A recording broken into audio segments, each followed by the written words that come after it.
Yeah, thanks again. This is our first country-specific webinar. We titled it ESP and UK. Maybe not very original, but definitely it will make clear what it's all about. And for us, this is very important for different reasons. We would like to help alumni. We would obviously also like to help ourselves with some issues. But at the same time, especially if you see what's happening in the rest of the world in the last 2 weeks, for example, then it also feels irrelevant at times for us. So it's a bit of a mixed explanation or mixed feeling right there. I still hope that you will enjoy this session. Thanks to my colleagues that are right here in this shot. Thanks to Ruan for all the student ambassador work prior to this and preparing the sessions, especially with the speakers. And thanks to Aviv for assisting in all the online preparations and making this available with a nice campaign. And so far also a good response with many people that are interested. So we will see after this meeting how successful it was. But so far for us, it was definitely a very nice project already. And we already have plans for the next countries, Ireland and Canada, lined up for the next month. So yeah, let's just see where this will take us. The UK is just one of the many countries where we have alumni from and students from, but especially in the last few years, we've seen that the number of alumni trying to register in the UK has grown quite a bit, partially due to Brexit, partially due to other reasons, but at least it was interesting to see. And right now, basically, as I will show you in one of the next slides, it's number 2 on the list if you add up all the passports plus the people that are registered as a physio in the UK. So that was one of the reasons for us why we wanted to make the UK the first one. And of course, everything that's related to Brexit and also COVID made the life of students for internships and the life of alumni at least not easier. So that was basically the idea of starting this project. And what we've learned is that definitely there's a potential also for ESP alumni in the UK to maybe connect more as a local network. So that's also the aim of this webinar, that at least everyone will get to see, well, at least Matt and Nefeli and Anthony, but also hopefully some other people via the chat or maybe later on. So you can also benefit from each other without us constantly being involved. And for many countries, we see that we have a lot of connections with alumni one-on-one, but our goal as of now is basically to try and make that more of a local network first, to better share the information within that network. For the UK, for instance, issues related to visa are a lot easier for local people to tackle and to figure out than from overseas. So those examples we hope in the future that we can try to tackle together, basically to help the next generation of ESP students, to get a career, to get an internship, and to just learn from you. Like I said already, if you look at the numbers, then at this moment, after the Netherlands, with the number of registered people in the Netherlands plus Dutch people, UK is listed second if we look at the statistics of the last 2 years. So for us it was just an easy conclusion to start with the UK, and definitely thanks to Ruan also, we managed to have 3 nice speakers. So even if you're not from the UK or not even interested in the UK at all, I think with the 3 speakers, there will be a nice story. But ideally, of course, we can help everyone get the information about registration or internships or just your career from today. And we will definitely follow up. So if you have any questions that will not be answered or cannot be answered in this session, then feel free to leave them via email, and we will definitely follow up with you at a later stage.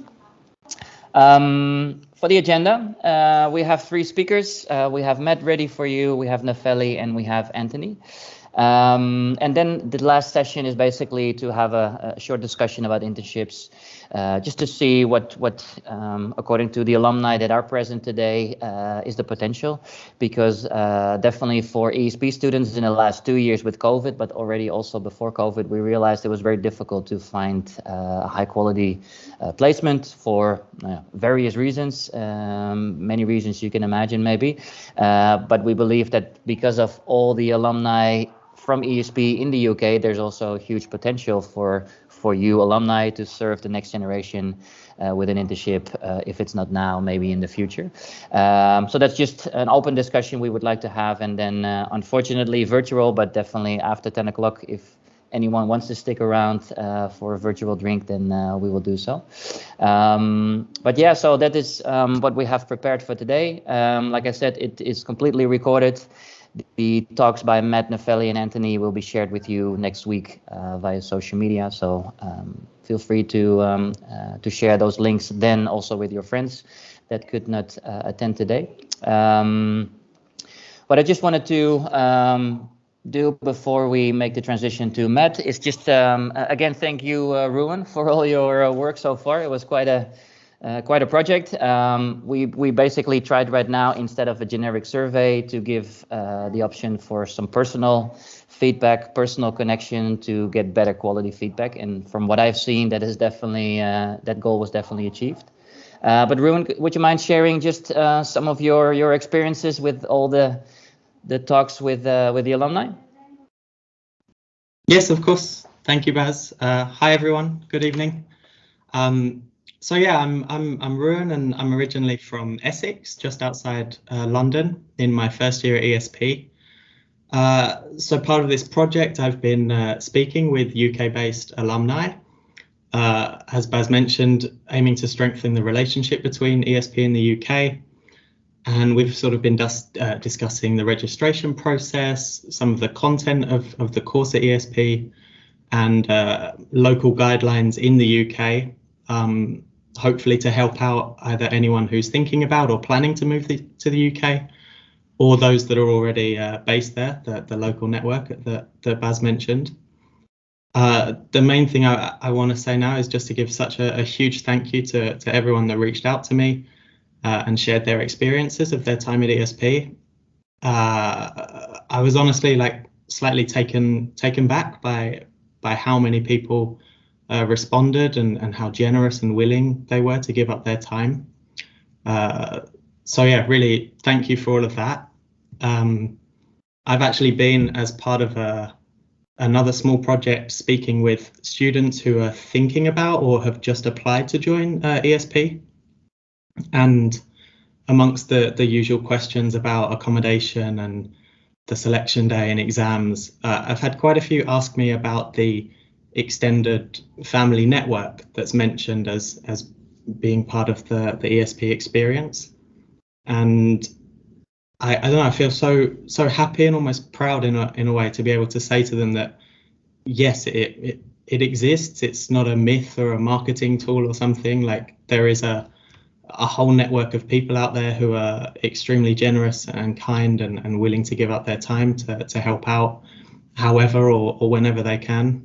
But yeah, it's been a really great experience for me, and hopefully it can help as many people as possible.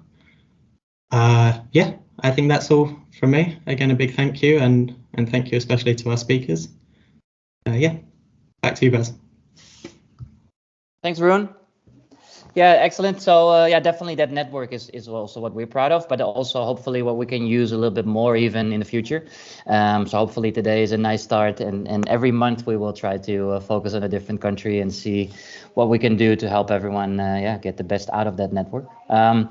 To get back to the UK specifically, in the last few years, we've realized that during the registration process, many documents we required, etc., etc. So that is also what we were trying to constantly improve upon. So to get feedback from alumni to see which documents they would need, what kind of missing criteria we can help them fulfill. We've done it for many countries, but specifically for the UK in the last couple of years. It became a lot more clearer and clearer. But the next speaker at least will say a little bit more about his most recent experience, and that is Matt. So without any further ado, Matt, if you're ready for it, then please take over the virtual microphone and go ahead. Yeah, let's do it. Cool. So my name is Matt. I'm a recent graduate from ESP. I graduated in 2020. And then I was going to talk to you guys today about my roller coaster ride of applying for my HCPC registration, and then a little bit about applying for jobs in the NHS. So about me, graduated in 2020. I then moved back to the UK pretty much straight away after graduation, and then I had to play a little bit of a waiting game. So what I mean by that is that I didn't realise how long it would take for my registration to go through. Obviously, going back in the height of COVID as well kind of slowed things down. But I just want to give you guys kind of a realistic picture of how long it took, and kind of set some expectations a little bit. But now I'm working as a rotational physiotherapist at the Royal Free Hospital in London, and I'm currently just about to finish my rotation in hand therapy and plastics, and then I'm due to move to a medical ward in about 6 weeks. So without further ado, registering for the HCPC. This is going to be just my experience. I'll give you any kind of tidbits that I had throughout it, but I hope you brought a book, because it's going to take a little while to get that registration sorted. The Health and Care Professions Council, or the HCPC, is kind of the it's a very similar governing body to the KNGF in the Netherlands. You must be registered there as an allied health professional, which includes physiotherapists, to practice in the UK. Legally, you can't call yourself a physiotherapist without having the registration. So it's kind of your first stepping stone to getting a job in the UK is applying for this and making sure it's a successful application. They have the HCPC standards of proficiency, so very much the same as your competency profile for the KNGF, except there's 15 proficiencies with up to 23 sub-proficiencies. So it's a very long-winded document. The wording's very, very similar to the KNGF profile, but why I'm bringing this up is that it's kind of really, really important that you look at this whilst you're registering for your registration, just because you need to make sure that you're providing evidence that you're meeting these standards to get accepted. So this is kind of the table of proficiencies. I'm not going to hang around on this because it is quite dry, but I'll share the slides with you guys afterwards, and I've put a little link there to get you to the full page. And there's also some standards of ethics as well, which if you're particularly bored, you can have a little look at. So there's two application routes that I discovered. There's the UK applicant route, and then there's the international application route. We're obviously talking about the international application route because we're studying in the Netherlands. So even though you're a UK applicant as a nationality, you still have to go through the international route. The process is pretty straightforward. Essentially, you submit all your forms and pay your scrutiny fee. You get a confirmation letter after a certain period of time, and then you get put through to processing and assessment, which takes forever. But eventually you'll get there, and then you get a decision letter afterwards. So a little bit on submitting the forms. I know you touched on this, Bas, but so all the forms you submit need to be in hard copy. So all your documents, your identity certification documents, need to be stamped and certified by either a member who's like upstanding in the community. So that's like a doctor, dentist, accountant, or you can take it to a notary office or a lawyer's office and get it stamped, and just a kind of proof of identity.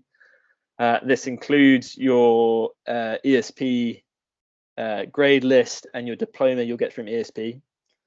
You need to include the HCPC course information form, which you had a nice picture there, Bas. But this is very similar to your kind of personalized curriculum overview that you get from ESP once you graduate and you request it. Your ESP study guide, really, really important. So for your year group, you're going to need to make sure that's stamped and sent off with your application.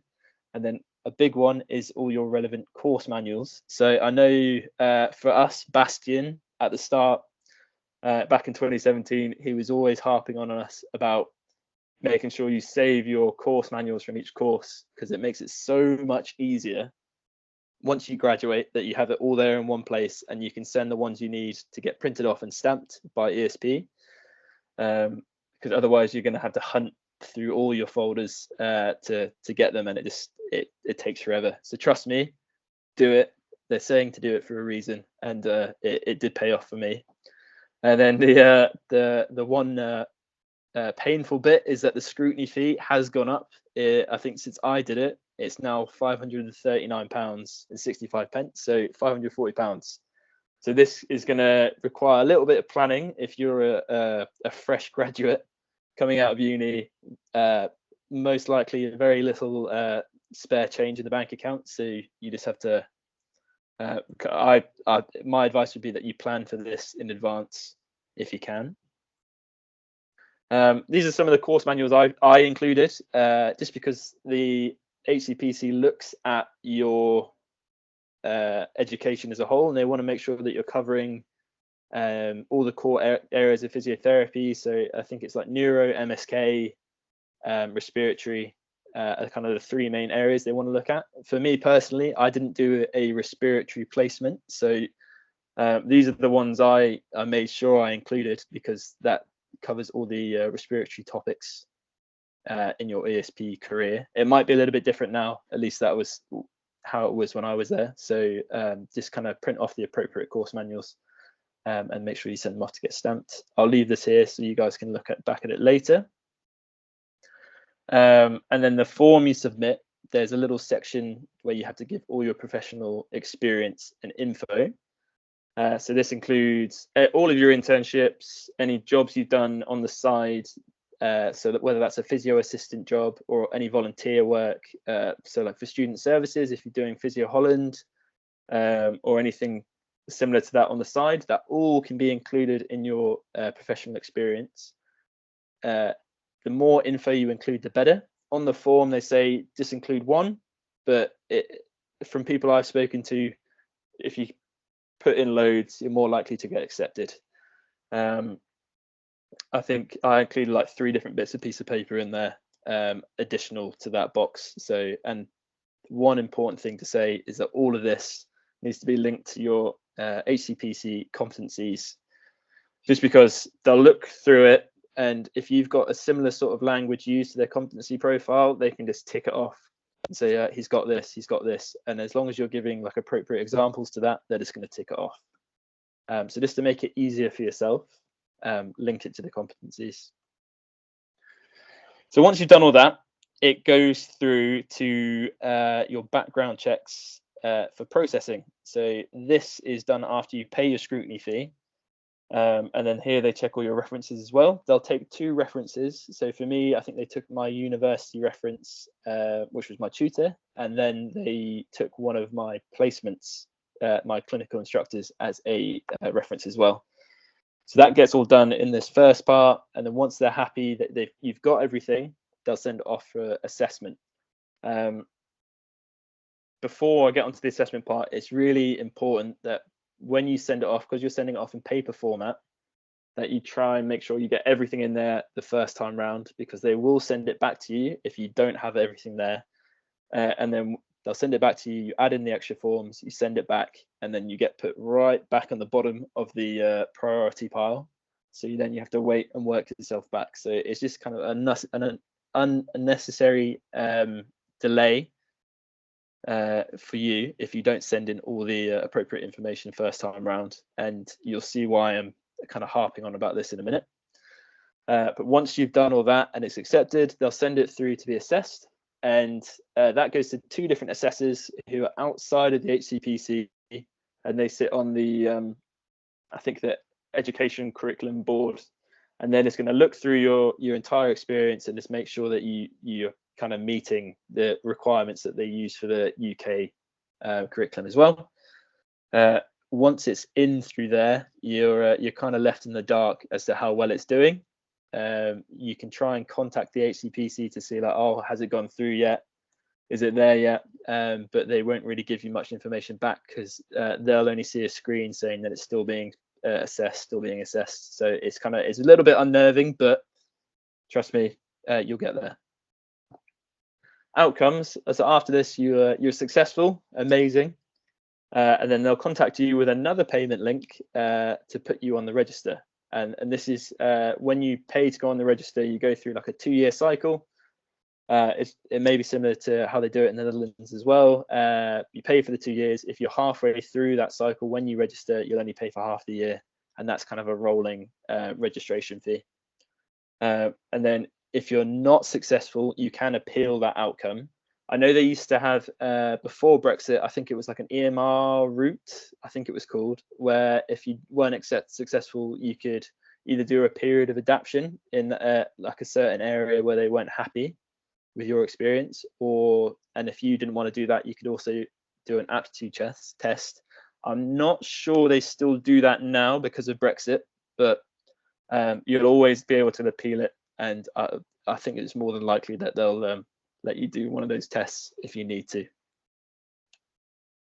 Timescales. So in my experience, it took, once I sent everything off, it took 10 weeks for them to acknowledge that they had my application. And then once I had that and paid the scrutiny fee, it took another 15 weeks for it to get assessed and processed. And that's without me having to send anything extra in. So that took nearly half a year. I think it actually took more towards 8 months by the end of it. On the website, it says it only takes 60 days. And I know COVID may have played a role in that, in the kind of delay and everything. But my one bit of advice for you would be to have some foresight and plan for this. So if you're thinking, I want to go work in the UK, if you're still at uni and you want to go straight away, try and get as much of this prepped before you go. Just because otherwise you're kind of left in limbo once you move over there, and it's a little bit more difficult. Now, once that's gone through and everything's happy, once I got mine, I started applying for jobs in the NHS. So this will just be a little bit overview of my experience of kind of looking at jobs. Because when I graduated, it kind of light bulb switched to say I want to go home, I want to go work in the NHS. It's a really busy place, but it's got great learning opportunities. So I think for me, it was a good decision. It's not for everyone, but for me, I would recommend it. Some places you can work in the UK. So obviously you've got clinical commissioning groups and acute trusts in the NHS. And then you have like your other areas where if you didn't want to go into the NHS, where you could also work, but I'm just going to focus on the NHS for now. But those are there. So you do have some other options as well. Once you get into the NHS, if you're a new grad, you'll most likely start as a band 5. So that's kind of your entry level banding. NHS has bandings to kind of differentiate between the different levels of experience. So your head honcho will be a band 8, kind of your head of service, your head of department. Your band 7 is kind of your team lead, and then you have your band 6, who's a senior therapist, and then you have little old me, who's a band 5, but it's as a junior therapist or a rotational one. Band 5 jobs are usually rotational, which means that you'll go through 4 or 6 month blocks in different departments within a hospital. But I know there are some static jobs as a band 5. So if you're really keen to work in NHS, but you wanted to only work in MSK, there are some static jobs out there. It's just they're kind of few and far between, from my experience. Maybe some of the other speakers will be able to shed a bit more light on that. Best places to look. So again, we'll share the slides with you so you can have these to look at. You have Track, which is the top one, and NHS Jobs, which is the second one. And this is kind of the hub of where all the jobs will be that the NHS has as a physiotherapist. You can look at the website for the specific hospital or trust you're looking for, or you can also look at LinkedIn. But that will most likely take you back to these first 2 websites.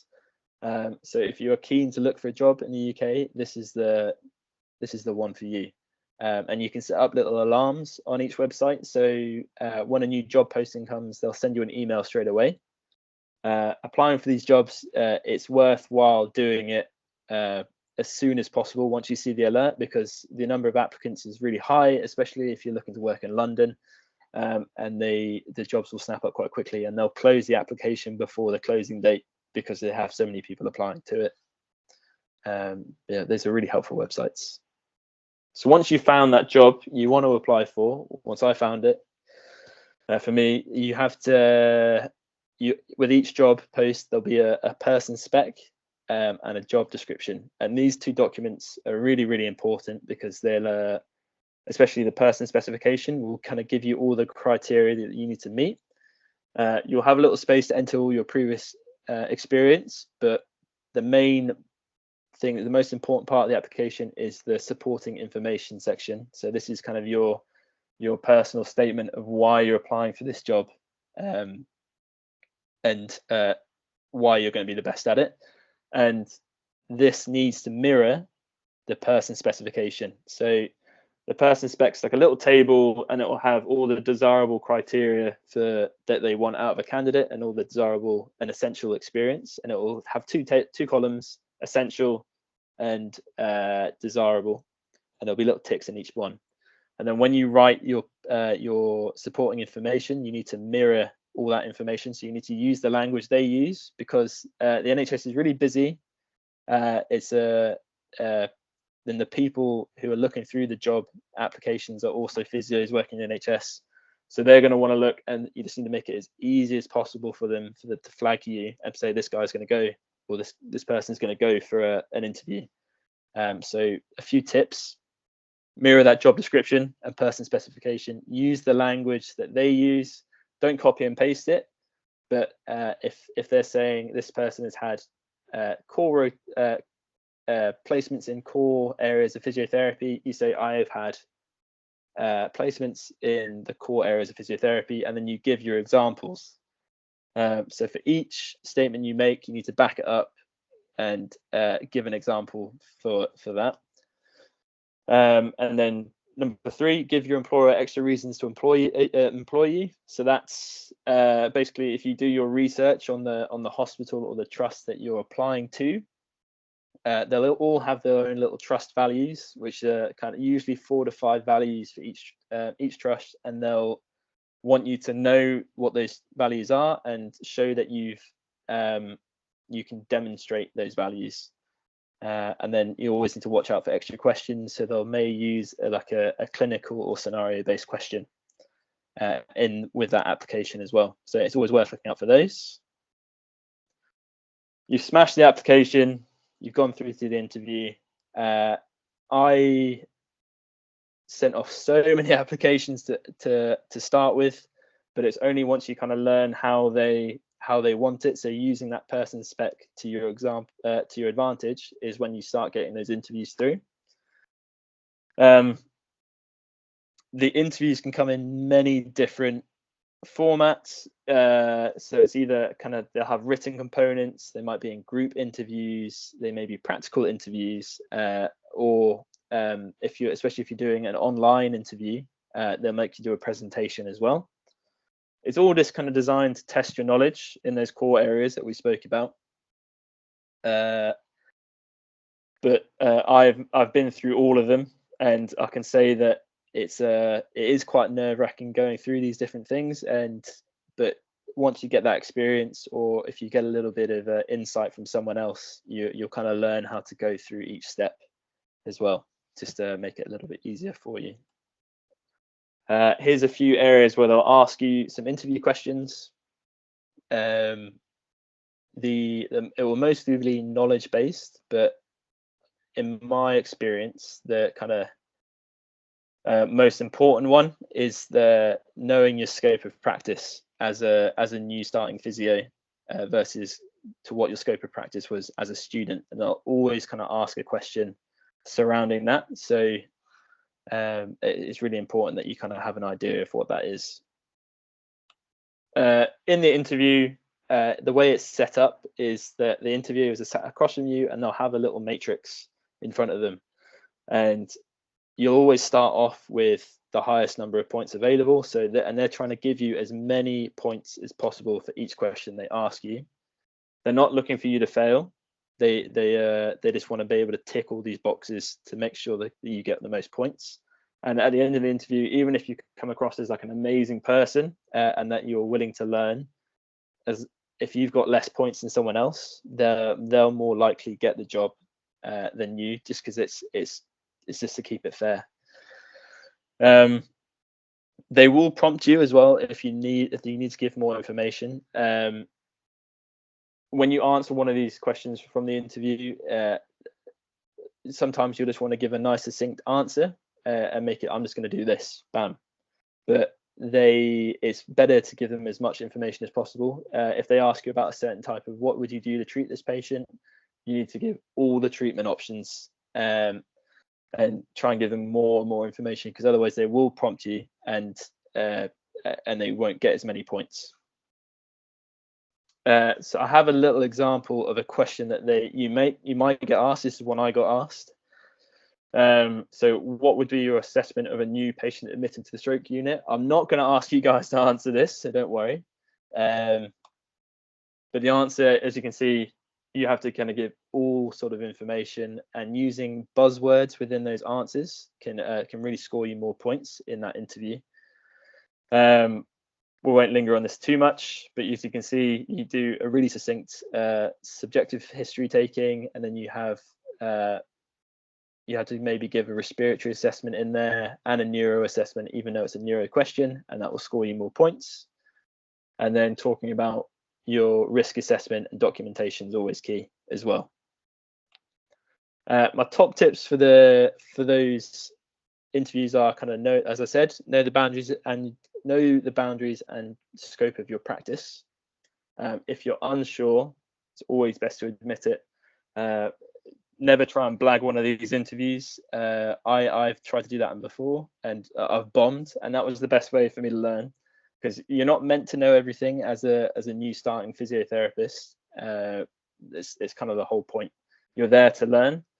So as long as you say I'm not sure and admit to it, but you say I'd probably check with my supervisor, but I might do this, they're going to give you all the points in the world, because they know that you're safe, and that's kind of the most important thing that I've learned in my experience. Start with that prep early, even if you're not sure you're going to get that interview.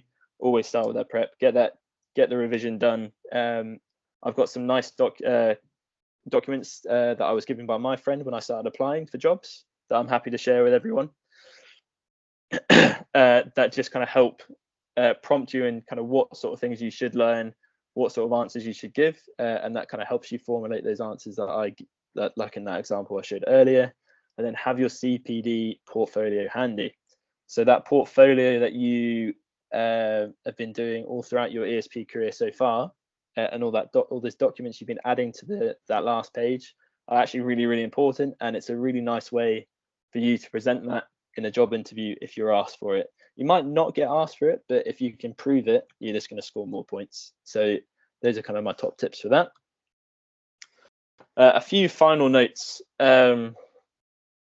As I said, the HCPC registration can take forever to come through, but you don't have to wait for it to finalize before you can start applying for jobs. Quite often, you'll see band 5 jobs go up where they say, as long as your registration's in the process of being approved or is being looked at, you can still apply. In some cases, if you get the job, they might adjust it and they might put you on as a band 3 or a band 4. And what those are therapy assistant roles within their sort of team. And then once you get your registration through, they can just kind of bump you up to your starting position as a band 5. Even if you're waiting, going in as a therapy assistant or a support worker is a great way to get more experience whilst you wait. I actually locumed as a rehab support worker for a recruitment agency whilst I was waiting for mine, and they placed me in a community trust in London, and it allows you to get way more experience into how the NHS works. So when you get asked questions about organizational structure, you're able to kind of answer them a lot easier, because it is very daunting going in, especially when you're coming from abroad or you've been studying abroad. You won't have that know-how that they're used to, because a lot of the English students are all doing their placements within the NHS, so they learn all of that at university. So it's not a bad thing that we didn't learn it, but there are options out there for you to go out and kind of get that step up, so that you're on the same level playing field. But yeah, so don't be afraid to work a little bit lower to get a step up. but it's yeah. And then I've included a few useful links for you as well. So getting on the register of the HCPC, the CSP, which is the Chartered Society of Physiotherapists in the UK, have a great section on working in the UK. If you're coming from abroad and how to register. They also go into a little bit about visas now that Brexit is has been finalised, and they give a little bit more information about how you can get a visa to come work as well. So it's a really, really useful website to look at. Also, I'm always happy to kind of give a bit more personalised advice if you want to contact me one-on-one. I've included my email in the slides, but I'm also happy to give you my number if calling is easier for you as well. Thanks for listening. I hope I answered a few questions, and then I'm happy to take some now as well. Yeah, lovely, perfect. Now, I have forgotten what I wanted to say because I think I relieved the trauma of registration and applying for NHS jobs. Thanks, Matt, for covering it so well. Sorry about that. Yeah, I think my heartbeat went up again. So I'm just going to share a little bit of my journey after ESP and how I ended up in the UK, but also how I have found the process in registering with the UK, but also working in the NHS. So I graduated in 2013, and then I stayed in the Netherlands, and I went straight to do a master's in human movement sciences. After I finished the master's, I decided that I wanted to continue academically. So I started my PhD there, which in 2016, 17, I would say, I swapped my position. I quitted my PhD and I went back home to Greece. I'm from Greece. I was moved from the refugee crisis. So I went back to work mostly as a humanitarian physiotherapist, as I like to call it, with refugees. I worked there for a year, and then I started teaching and lecturing in English universities that were actually offering programs in Greece. However, I had left my clinical career a bit behind, so I also started working a bit clinically as a mobile physiotherapist, seeing patients from all areas of physiotherapy, neurological patients, MSK patients, sports patients, sports rehabilitation. And then just before COVID hit, I decided to move in the UK. So as Matt very nicely explained, I knew that I needed to start my registration process quite early in time. And so I did, but I wasn't really expecting the length of time that this will take. So I think I was lucky enough, to be honest, to do a very good application in the beginning, finishing all the covering all the points that it needed to be covered. And I had my registration within 9 months, I would say, with not a lot of coming back and forth from the HCPC. A great tip is actually to keep on calling them and going after them, so things can get moved a little bit faster. So I moved in the UK after I started my registration process, but before I actually got my registration, and that was really just before all the measures with COVID started. So I didn't know at that time how long it will take for me to get my my working permit here as a physiotherapist, and then I knew how difficult it was to get to the NHS, so I decided to start applying for any possible job, even as a band 5 or as a band 4 or band 3. These are not qualified professionals, so they're healthcare assistants or physio assistants or therapy assistants. They have totally different names to call them in different trusts and in different parts of the UK. However, I was not very successful with that. I had to do lots of applications, lots of interviews, and I was always not very successful. I was successful in getting an interview, but not really getting the position. And I think that was down to the NHS interviews, which are very, very specific, and they do have a certain way that you need to answer the questions, and you need to gather some points. And if you don't do so, they're going to get someone else, despite you maybe having more experience or being a better fit for the job.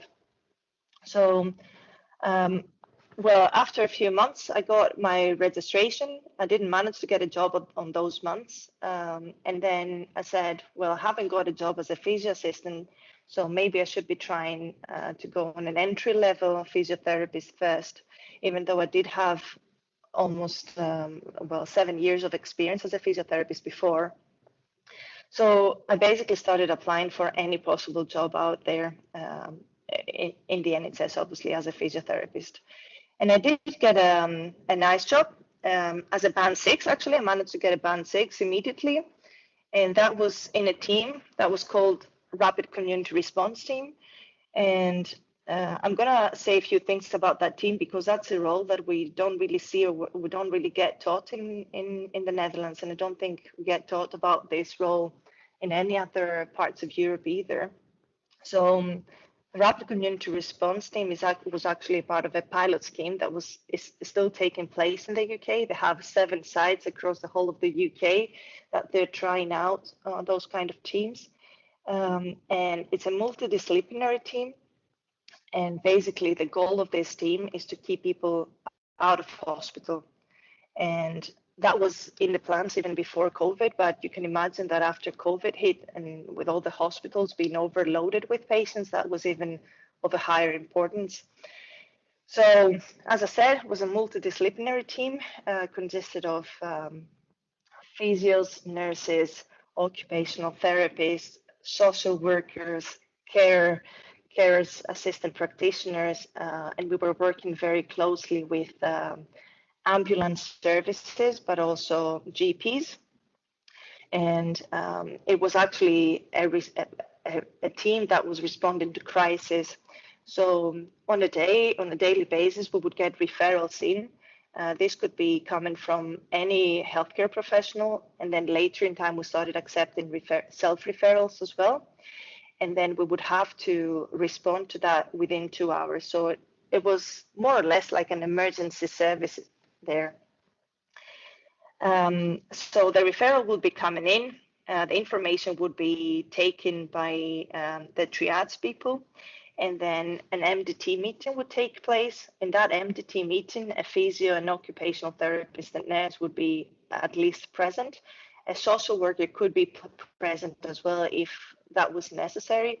And then we would have a discussion as to which profession would be the most appropriate to go out. It could be that more than one professional should be going out. So it could be a joint visit from a nurse and a physio, or a joint visit from a physio and an occupational therapist, etc. So as I said, the main goal was to keep people safe at home.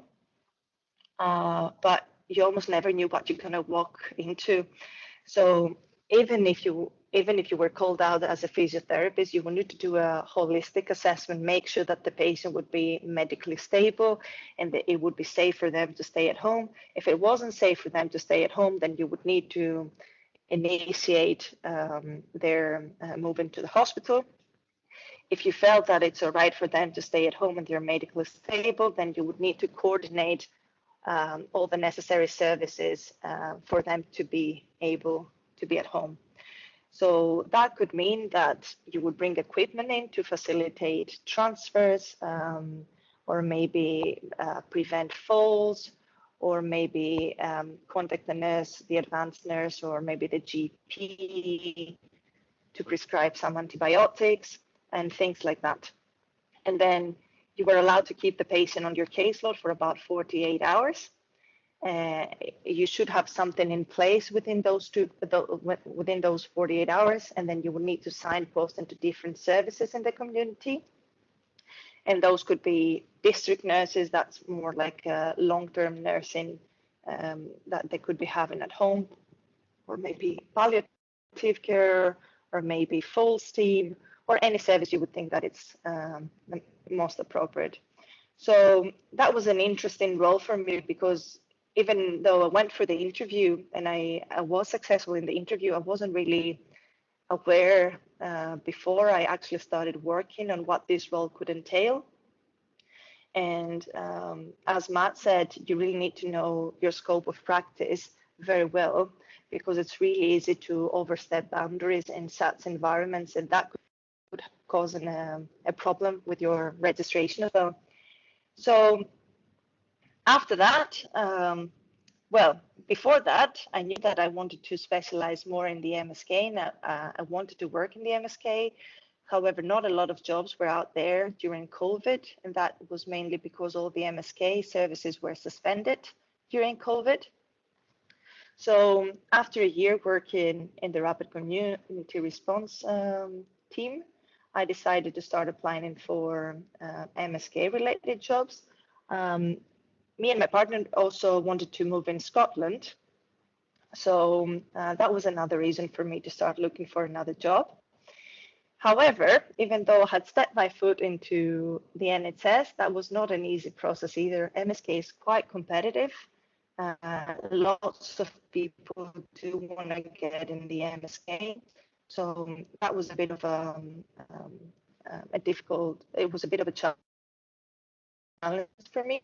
Eventually, I managed to get a job in the NHS in Scotland. Just keep in mind, we do have the NHS, we do call it the NHS, but in Scotland, it's a different NHS. Basically, they have 7 different NHSs in Scotland. So every single one of those NHSs, then they work with as a different organization. So I moved into Scotland and I started working in the MSK service. That's an outpatient service, secondary care, and we do get referrals from any healthcare professional, but also self-referrals. That makes it quite similar to the Netherlands because people can get direct access to physiotherapists here as well, meaning that you're kind of responsible into identifying whether there is any red flags or anything sinister that you will need to send the patient to a GP, for example, or another doctor for further investigation. Now, working in the MSK in Scotland wasn't really what I was expecting in the beginning, but that is mainly due to COVID. At the moment, we're doing telephone consultations and virtual appointments, and we only see as face-to-face the patients that are absolutely necessary to see face-to-face. And that was a bit of a challenge for me as well. So you would get 45 minutes for an initial appointment. That would be over the telephone. You would need to do your subjective assessment, but you would also need to do your objective assessment over the telephone. And then you get 30 minutes for the follow-up. And that might sound enough time, but the NHS is actually quite known for all the paperwork that you have to fill in, which actually takes most of your time that you have with the patient. And that is another thing that someone needs to consider when coming to work for the NHS. Obviously, with seeing patients remotely, one of the main things that you're doing is actually guiding them into self-management. And actually you're promoting self-management and you're trying to teach patients how to deal with the symptoms and control their problem on their own. And most of the times you get to see the people 3 or 4 times, and then you're supposed to be discharging them. So working for the NHS, it is actually great. NHS in the UK is very well appreciated. I don't think it's a coincidence that the whole of the UK during COVID was united around the slogan "Save the NHS." So that speaks highly of it. However, whatever you decide to do in the NHS, you need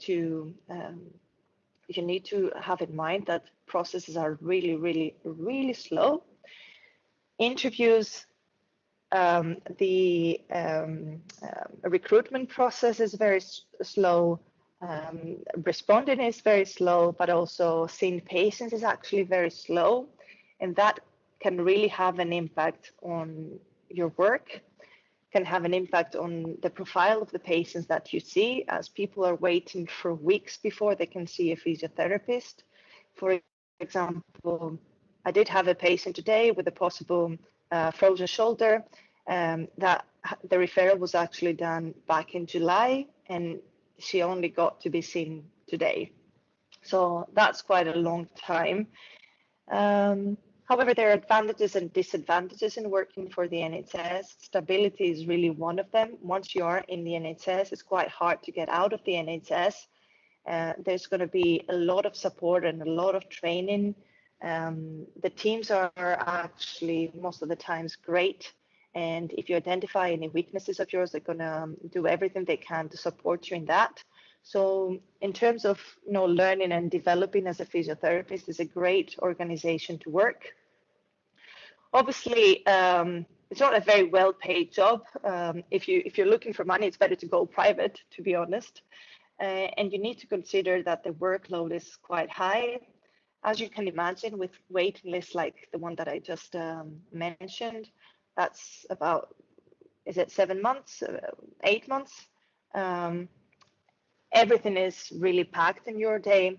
So just for you to get an idea, when I was working in the rapid community response team, that's in the community, I could be seeing 1, maximum 2 patients per day, and I could have as much time as I wanted with these people.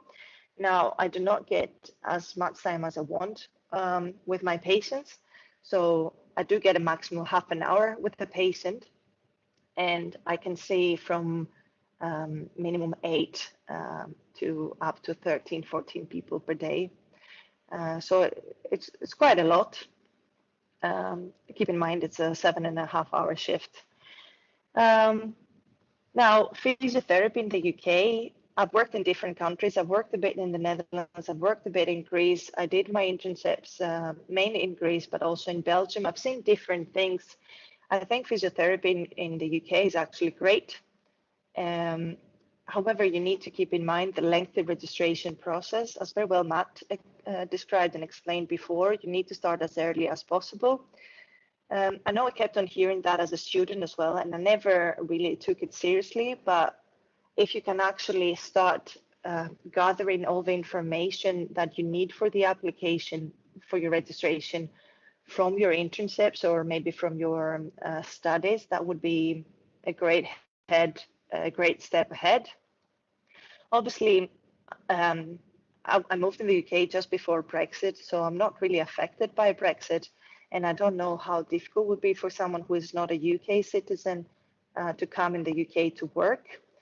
Coming in the UK, it's good to have an idea of what you want to do as a physiotherapist and where would you like to go. There is a huge difference, I think, between the NHS and the private sector. You really need to be very well aware of the culture of the organization you want to work in and try to make connections well in advance, but also have in mind the career path that you want to follow. There are so many career paths in the NHS, but also I guess in the private sector as well. I guess Anthony will be able to say a bit more about that. But it's good to know where you're heading to. It doesn't mean that you have to go in that direction. I think I'm a very good example for that. I've changed a lot of directions throughout my career so far, but it's good to know what to build on. And then just to finish up this way, my take-home message would be just start early with everything that you do in regards to the UK. Processes are really, really, really, really slow. And I'm saying that, and I'm coming from a country that is anyways very, very slow. So please take this message with you. I'm actually quite happy as well to share my email. And then if you have any questions, you can just contact me directly. I do have a lot of sample questions for interviews and buzzwords that you need to mention on those answers. So I'm really happy to share that with all of you guys. And that's it. Thank you very much. First of all, thanks for organising this. I think this is a great initiative, and hopefully the coming months, more and more people get more benefit out of all of this. Can everyone hear me okay? Loud and clear? Perfect. Yeah, brilliant. Now, first of all, I'm slightly less prepared and less computer savvy, so I don't have a presentation to share. So you guys are just going to have to look at my face while I talk at you. But I thought Matt laid out a very concise and very detailed description of how to register with the HCPC. So I'm, and that was much appreciated. And like Nefeli, I seem to have kind of tried to erase most of that from my memory. Horrible flashbacks coming back as he went deeper and deeper into that. But that was really concise, and I agree with a lot of what he said. I'm going to try and complement more what Nefeli said, and I'm going to give you a little overview of my journey since graduating from ESP many years ago. I turned to the dark side, and I am a private physiotherapist. So I didn't go into the NHS. I went down the private route. So my experience is very different after having registered. But yeah, so I want to quickly tell you a very quick overview of myself, why I went to the ESP and became a physiotherapist in the first place, then how my journey started from a junior physio, and then working in the UK. I want to talk about my experience and how I see the differences between the private sector and the NHS from the other side compared to how Nefeli's described it. And then also having worked in Holland for a few years, or the Netherlands, sorry, comparing that to my current career in the UK. So yeah, so my name's Anthony. I was actually born in Holland, but brought up by British parents. So I consider myself half Dutch, half English. Lost the accent, so I'm very English at the moment. I was always very active, very sporty, and I played football to a high level in the youth system in the Netherlands. But unfortunately realized that I was good, but I wasn't quite the potato. So I wasn't going to make it as a professional. And I loved the sports environment and thought to myself, how can I stay in this kind of setup? I'm not the kind of guy who would go into coaching. I don't do well in groups. Having had a couple of injuries myself, I thought it was actually quite interesting the way that the physios used to rehab me. So I thought, that's what I want to do. I want to be a physio for a football team. I did a bit of research and ended up, I knew someone who had already gone to the ESP a year prior to me, chatted to her, and she thought it was a great step. So I joined the ESP back in 2007, and then ran through seamlessly and effortlessly. All the mentors absolutely loved me. And I graduated in 2010.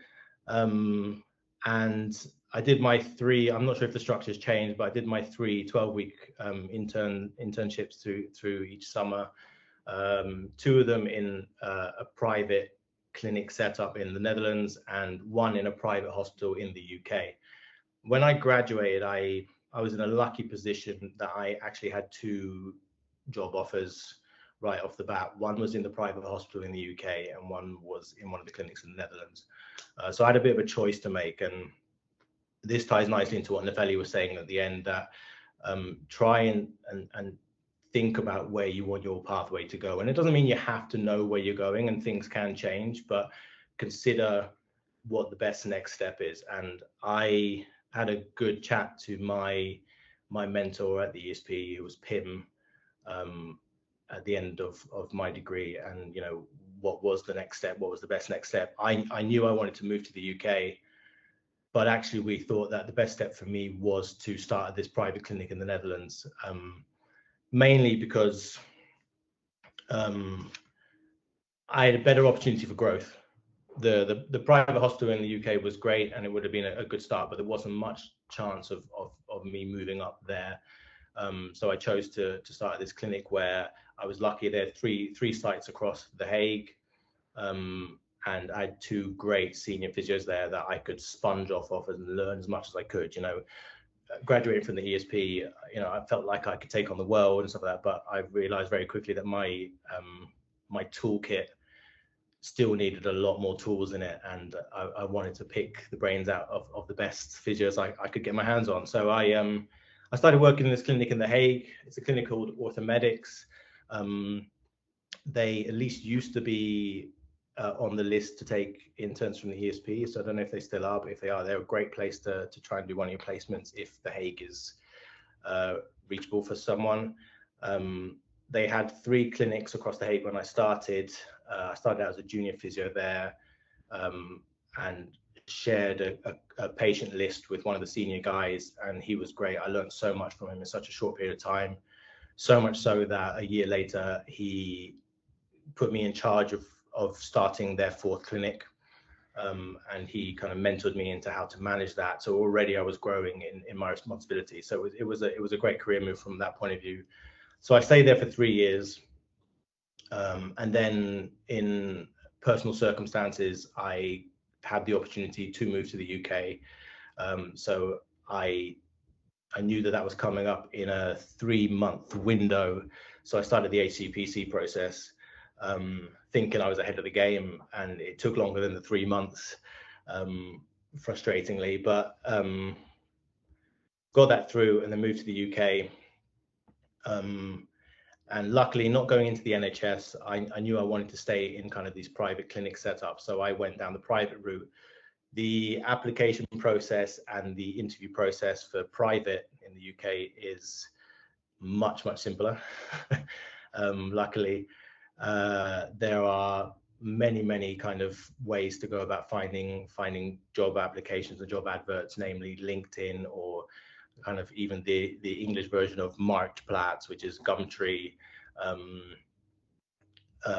And there are also kind of dedicated medical and paramedical kind of job recruitment sites where you can place your CV up there. There are job adverts up there, and then there are these agents that kind of link the two together and kind of try and set up these interviews.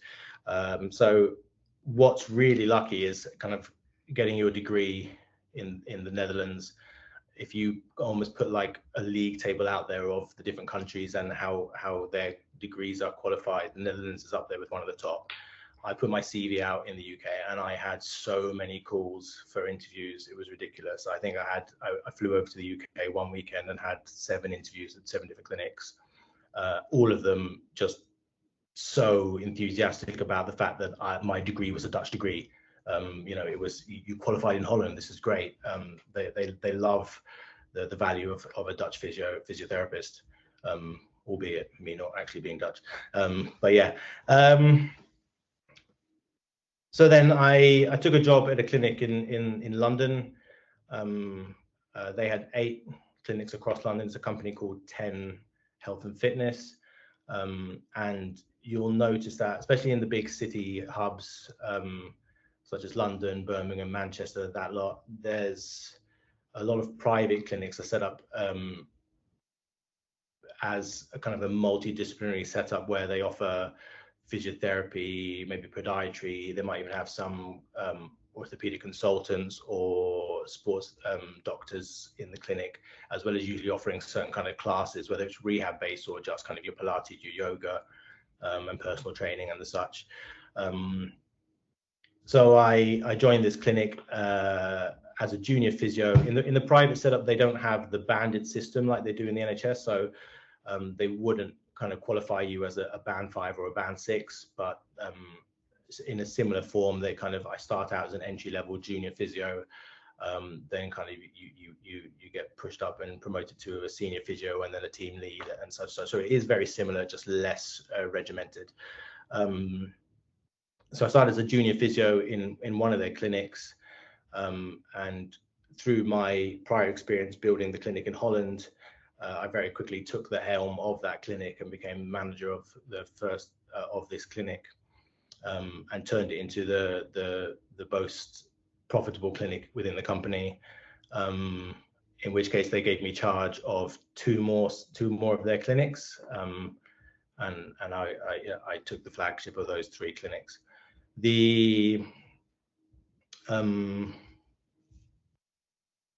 Sorry, just looking through my notes. So I worked there for 5 or 6 years. They were a great team to work with. These private clinics, I don't know what the equivalent is like in the NHS. I'm sure there's lots of opportunities and lots of support in this way, but a lot of these big private teams, they're a great place to learn with insight. So all these companies offer monthly internal kind of CPD sessions. You're networking with doctors around London, which obviously they want you to do because it brings in the referrals, but it's also a great way to acquire more CPD points and learn more skills.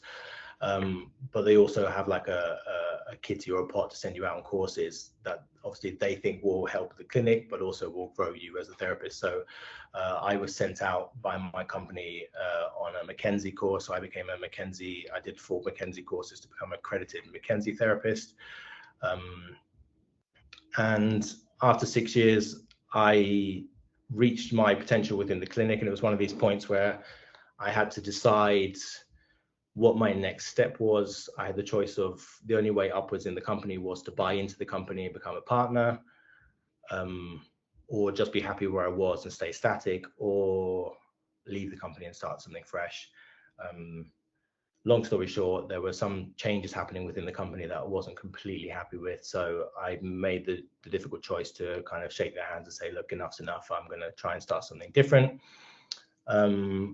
And I was lucky enough to chat to a contact I had in Canada who was trying to change the traditional way private physiotherapy is operated. And he was interested in bringing this over to the UK. So I teamed up with him and we set up this clinic where I now work called Spectrum, which is again in the center of London. And we do things slightly differently than your traditional physiotherapy model. We try to eliminate the kind of your time constraints and offer whatever the patient needs at any given moment. Anyway, I don't want to bore you with all that kind of stuff because I could go on passionately about that for half an hour. So that's where I am now. This is I'm in my clinic. We're in one of the rooms, and that's me after a 12-13 year journey. So that's a bit about my career build up, and I made a lot of those steps consciously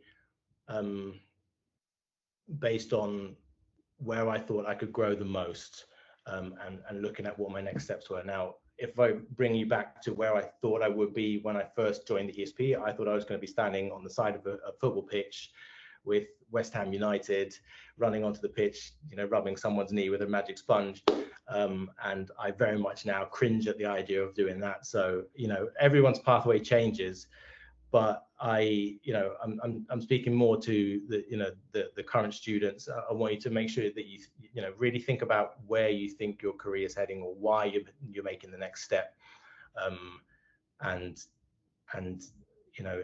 make a conscious effort to think, well, what is the next step going to offer you, whether it's NHS, whether it's the UK, or whether it's private. So that's that side of things. Before I go into the next bit, does anyone have any comments or questions on that?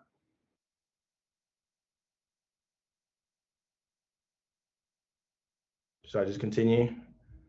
Yeah, sure. I mean, we have many questions for you later, Anthony, but Oh dear. No worries. Right.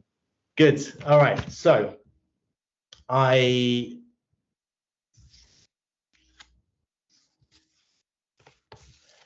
wanted to talk about my experience, the differences with the private and NHS, and I do hope, Matt and Nefeli, I don't offend the NHS too much from this. I am the dark side, I'll admit that.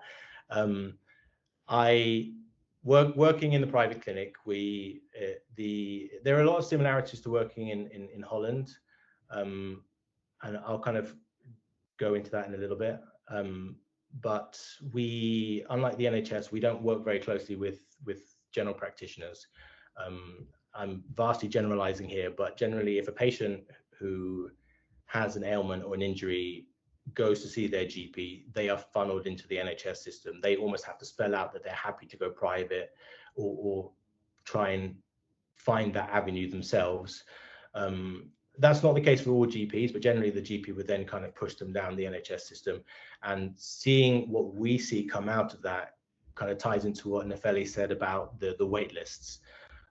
So when I've recruited physios from the NHS to private before, and a lot of them said that they wanted to get out of the system because they were frustrated, especially in the MSK side of things, how they would see a grade 1 or 2 ankle sprain 8 to 10 weeks down the line, where it is now a lot more complicated because it hasn't been treated quick enough and it's become a chronic problem, versus if they had access to this person week 1, 2, or 3, that case would have been a lot easier to deal with. Yet the NHS still expects them to see them a few times and then discharge them. Whereas, so we get the overflow from that when someone can afford it, obviously, which is a shame because it's not available to everyone. But for the people who can either afford it or have some form of private cover, they then come to us, kind of going, look, I've spoken to my GP, but my appointment with the NHS isn't for another couple of months. I want to deal with this now, so that's why I'm here. Can you see me and fix this earlier? So we don't have direct kind of communication very often with general practitioners. Our main connections are with the surgeons and consultants, more so. Whether they've seen the patient privately or through the NHS, they will often kind of encourage patients to kind of look, if this needs quick access and a lot of intensive physio, they kind of push them towards the private sector a little bit more when they feel it's applicable. So from a connections point of view and a referral stream point of view, there's a very big kind of difference from that side of things. Where that does help is that patients don't necessarily have to wait to go see their GP. I'm not sure if this has changed in the NHS. I know it used to be that they couldn't see a physiotherapist if they hadn't gone through the GP, first of all, which slows the process down in itself. I know my general practitioner, it takes me a few days to get even a phone call with him, let alone go in and see him in clinic. Whereas someone can literally find my website, call up the clinic, and I don't have to be, do you have a referral? It's very similar in Holland, I believe, with the direct access. They can, they've got their medical card, they can just get in and go straight for it. The other option is, it's not compulsory like it is in Holland, where everyone has to have some kind of medical policy, private medical cover policy. There's but people often have, through their work, or they can just take out a private policy with a health coverage, health insurance cover, and that works very similar then in Holland, where they then get a certain kitty or a certain pot that contributes to a certain allowance or a certain number of sessions with a physiotherapist, a number of MRIs, and appointments with consultants, etc., etc. With these patients, they, again, most likely won't have to go see their GP, but they will get triaged over the phone by the insurance company, usually within a couple of hours. So they will call up going, I've hurt my knee, I want to see a physiotherapist. The insurance company will log this in the system. They will then go, look, leave it with us. One of our triage team will call you back and see whether you're applicable for A, B, or C. They'll call them back, kind of ask them 10 questions off of a list, and the answer says, yes, you're applicable for physiotherapy, or no, go see a consultant, or X, Y, and Z. And then again, off of that, they get a code and they get the direct access to come see me in a private setting.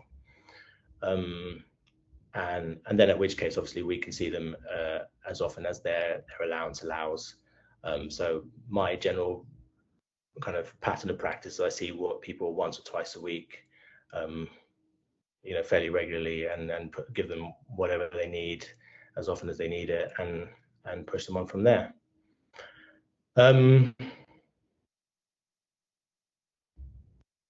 Yeah, I think that's a very quick word dump on everyone. I hope that kind of made a bit of sense. I can go a little bit more into kind of, I've also recruited in the private sector. It's a lot less kind of points-based or regimented. Every clinic obviously just has their own strategy in terms of recruitment. There's